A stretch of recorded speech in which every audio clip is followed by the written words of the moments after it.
Nous sommes le 17 juin, comme tous les matins. À 8h30, Sonia arrive sur son lieu de travail situé aux 12 rues de la Poupée qui tousse.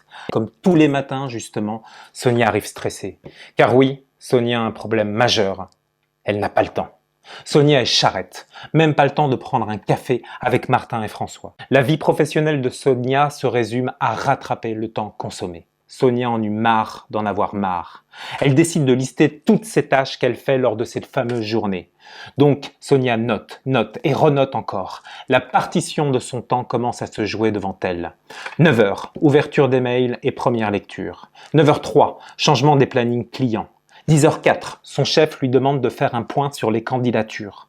11h23, mail de relance pour la soirée French Manucure avec son groupe de voisines où elle devait donner son idée sur l'organisation avec ses meilleures copines. 11h42, plantage informatique, elle dépanne Martin. 11h56, saisie du temps de route. 12h15, elle n'en peut plus. Elle se décide de répondre enfin au mail de la French Manucure. 12h30, repas avec sa copine Elisabeth. 13h30, mince, elle n'a pas fait un point sur les candidatures, le chef revient. 14h, urgence, un client appelle, la livraison n'est pas arrivée. 14h12, le téléphone sonne, c'est Katoche de la compta pour la saisie des salaires. 15h20, elle commence le point mensuel sur les retards de paiement. 16h02, son chef revient, on en est où au niveau des candidatures? Elle n'a pas le temps. 16h05, Martin arrive dans le bureau. Je viens de t'envoyer un mail concernant le sujet des factures pro forma. As-tu pu voir avec le Prestat? 16h06, Sonia regarde le mail qui est mot pour mot ce que vient de dire Martin. Entre-temps, elle check les mails de 3 clients. 17h02, le chef rentre. On en est où au niveau des candidatures?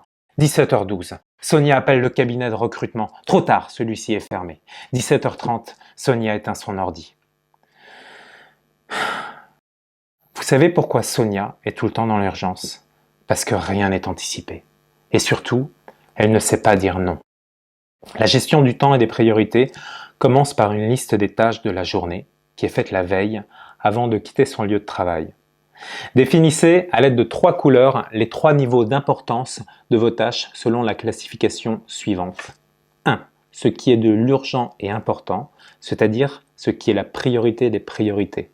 2. Ce qui est urgent et moins important, c'est-à-dire ce qui est planifié. Et 3, ce qui est accessoire. Donc, en fait, c'est ce qui peut être délégué. Le lendemain, vous aurez votre to-do list opérationnelle. Les mails, c'est une fois en arrivant, une fois après le déjeuner et une fois avant de partir. Une dernière chose, Sonia a également pris conscience qu'il lui fallait du temps pour elle. Depuis, quand elle arrive, elle prend un café avec Martin et François.